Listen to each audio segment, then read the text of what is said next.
It has been said that 2.2 trillion was paid as ransom in 2024.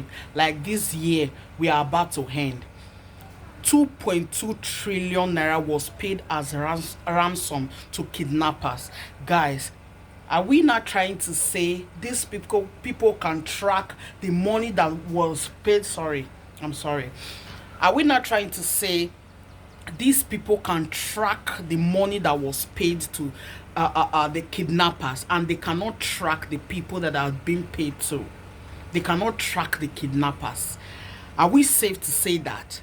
Are we not trying to what's the information for, if I may ask? What is it for? What is the why are you coming why are they coming out to tell us that this same amount was paid to people that are threatening our lives? Like, I don't get it. What is this information? There are some things the government are supposed to keep to themselves. Let them keep it, because at this point, those people that was kidnapped, they are not going to refund their money. They are not going to, like, I don't. Every day we wake up to meet news that will not boost our immune system. We wake up to news that we keep asking ourselves, what is the meaning of all this? What is the information for? They cannot help us, but they are able to track the amount that was paid to these people that keep threatening our lives. What is the information for? We already have a failed government. So let's keep on moving. Let's keep on moving. This country is just something else. Guys, listen to what Rufai Oseni of Arise TV said about it. Most times, I just love this guy. I just love the way he responds to some topics. Like, it's so annoying. The National Bureau of Statistics has released a report indicating that Nigerians paid a total of 2.23 trillion naira as ransom in 12 months between May 2023 and April 2024. It states that the money was paid by households affected by kidnapping incidents, highlighting the threat posed by criminal activities in the country.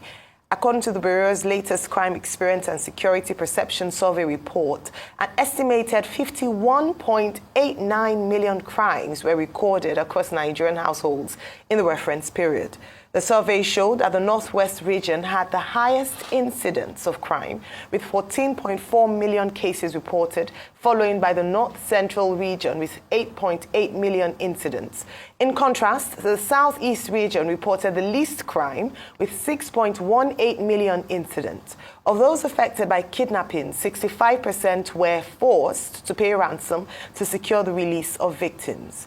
The average ransom paid was 2.67 million naira, contributing to the total of 2.23 trillion naira paid by Nigerians to criminals during the 12 months.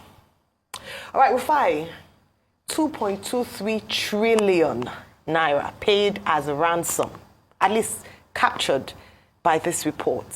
There might be someone captured. At this point, is it safe to say we should start leading kidnapping as part of economic activity in our GDP? I think it has gone to that point. Because calculate a budget of 48.something trillion, divide 2 trillion by that. You see, it's a sizable part. And that's what kidnapping has become because of the failure of our political leadership. And it rests on leadership. Chinua Achebe wrote a book in the 80s. He said the problem of Nigeria squarely is that of a leadership problem. And that's just what we are facing.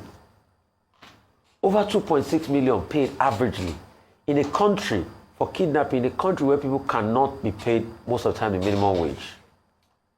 That's the sad reality by some of the states. They've made the announcement. What's the execution like? Even government, have they paid most of the parasites at the minimum wage? Those are the questions on ground. You now look at the rural areas that used to be the bastion of peace. You have more kidnapping cases there. So when you now break it down by the regions, you see that the Northwest takes a huge toll of all of this insecurity, over 14 million cases. Then you have, the North Central, then you now have the Southeast. So out of the 6 geopolitical zones, 3 regions to 4 regions, most of the regions are inundated with heavy security challenges. That's a failure of leadership. That's why the president has been mute about it. If it was a good report now, Mr. Baron Onuga would be the first to react. As regards this, he's not reacted. We have not heard anything from them. Ayo, now go one step further and extrapolate the figures. You see that over 51 million cases of crime reported in a population of over 200 million. So that means 1 in every 4 Nigerians probably faced one level of crime or the other. You now go to the figures. You now see that there's even more on the rural areas, about 26.2 million, as against the urban areas, 26.5 million. You now see murders, over 1.6 million in urban areas. You now look at it in the rural areas, over 500,000. Killings here and there. And when you look at all of this, it's a failure. So what are the solutions, Ayo? Number 1, more access to data. Digitalization. We need to be able to digitalize our security infrastructure. That's why I'm happy with what Olubimi has done with this, all the touch points of information in this hub, this immigration hub. But secondly, they also talked about reportage of cases. Can the police even now make an app where people can report? Even if they make it, what's the viability of it? We should look at that. Yeah. Because most of the people, to go report the case is very difficult. Thirdly, people must also take personal measures, vigilance. Can we make available mass, building of security cameras so that people can be able to install them in their homes? Just the other day, there was a case of an inside job. A security man which has been in a house for 15 years let some people in to come and steal in the house. If not for CCTV camera, we would not have gotten it. True. So you can also do that within your means. Also, we need to be able to invest in the police force, invest in their welfare, get more police on the ground. Less than 500,000 police officers for a population of over 200 million people has been said to be very paltry. That's why the move for state police is also imminent. Most importantly, we now need to go back to the data set of our NIN and beavers. Why is it that kidnappers, after you register your phone numbers on NIN, they cannot still track them? So a lot must be done. That process must be made to be very transparent. Most importantly, we also need government will. Government will to be able to tackle all of this. All these security projects might have been highlighted, but are those monies actually spent? You also need to be able to face the case of street lights, because crime thrives in darkness. We need to light up more areas. You can see the viability of the 3rd Mainland Bridge since it's been properly lit up. But most parts of Lagos and other parts of the country are not properly lit up. So these and many other things we should be thinking of now. But it's a damning report. All right, Dr. Bati. The National Bureau of Statistics, to the best of my knowledge, is a government agency that collates data. And now the same National Bureau of Statistics is more or less indicting government. The primary function of government, we're told in the Constitution, is to ensure the security and welfare of the people. If about a quarter of the Nigerian population, how many are we in this environment? They put the figure variously within the range of 200 billion. And if over 51.88 million have been victims of crime, then it means that government is failing in terms of its original function.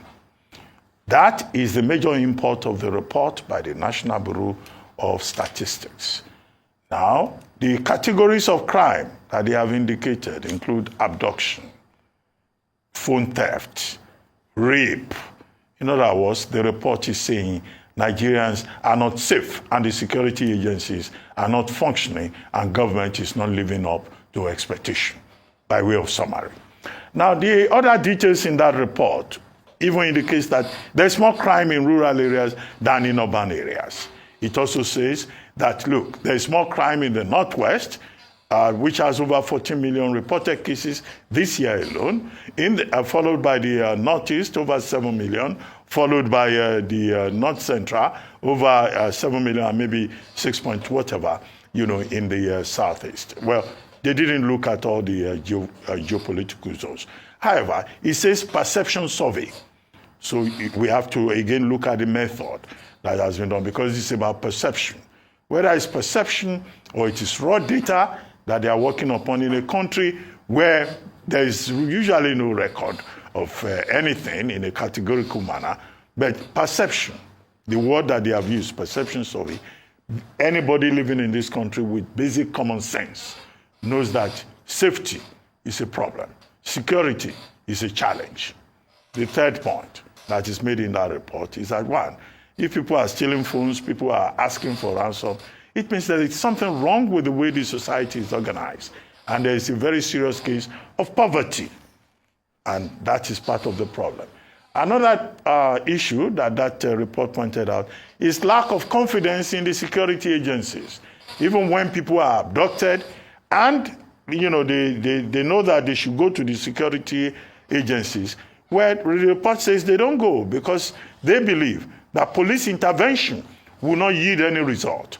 Here, therefore, we deal with a dilemma whereby there is complete lack of confidence, more or less, in the security apparatus in the country. If the people think police will not bring any meaningful action, then it means that the people are alienated from the same people, namely government, that is supposed to protect them.